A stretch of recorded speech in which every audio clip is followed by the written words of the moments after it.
stand by for action.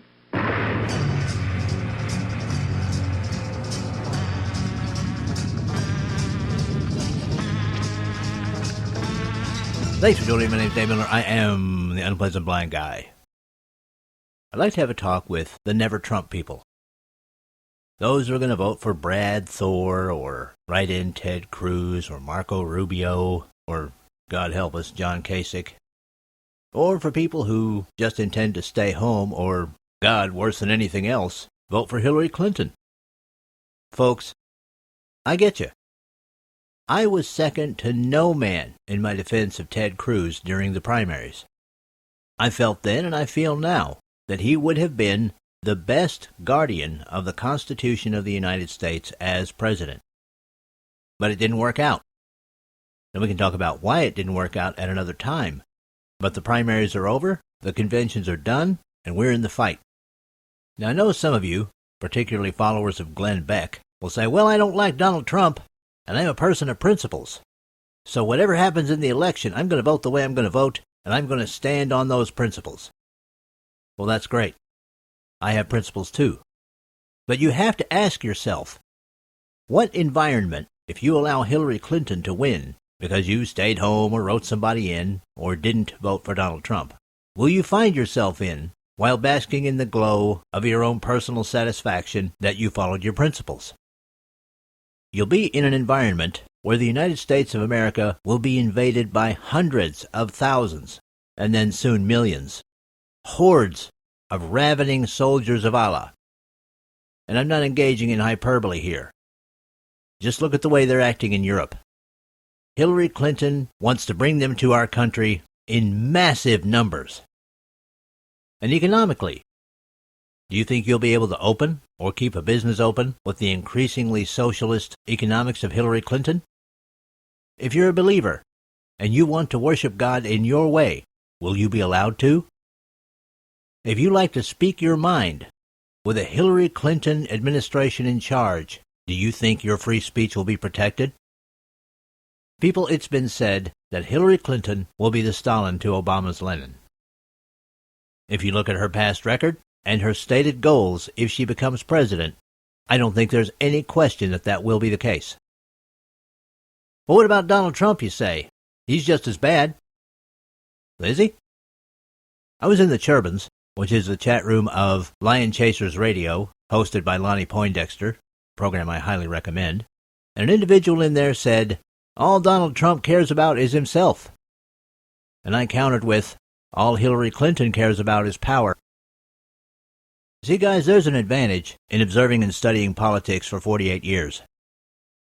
You get to where you can make a pretty close guess as to the private personality of a political candidate from what they project publicly. Is Donald Trump an egoist? Yes. But he likes for people to like him, and that includes ordinary people like you and me. Hillary Clinton is calcified in her views and opinions, and she has a representative of the Muslim Brotherhood whispering in her ear all the time in the form of Huna Abedin. Donald Trump has his advisors as well, but he's a man that can actually be persuaded to a different viewpoint. He is, in my opinion, like a porcupine. You stroke him the wrong way, you get the spines. You stroke him the right way, you get smoothness. I'm not a Donald Trump worshiper. And yes, I will criticize him when the need arises because the failure of conservatives, and I count myself in this as well, to criticize their leadership and representatives is part of what has put us under the conditions we're living in now.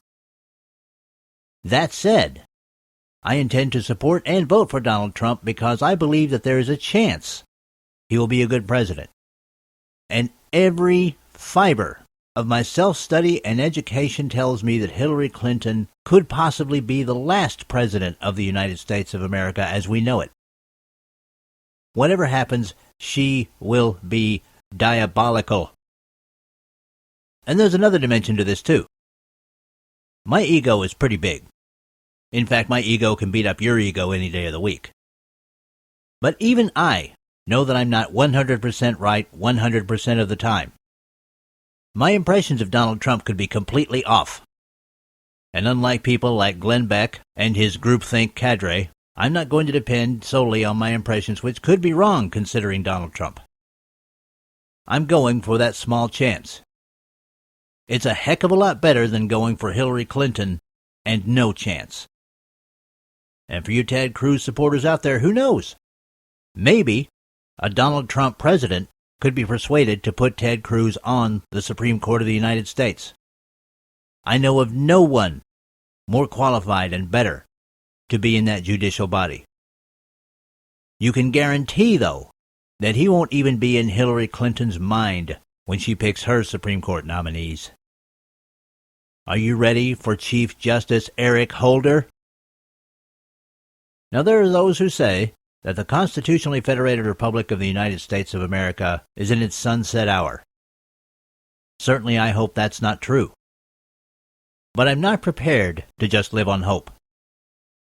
If you've heard my series the way back, you know that I advocate preparing documents for a future new republic.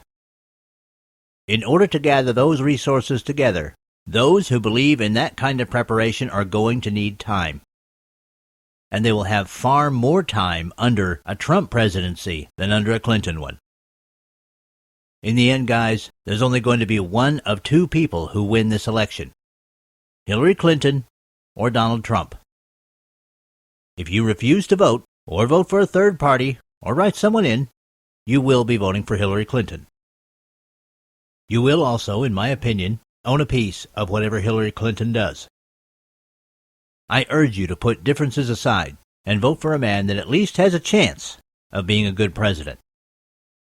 The song that they played at the end of the Republican National Convention was apt. If you vote for Donald Trump, you may not get what you want, but you might get what you need for the future. That's it for this time. I appreciate each and every one of you. Thank you for listening, and may your God go with you. Goodbye. The Unpleasant Blind Guy is copyright 2016 Anno Domini.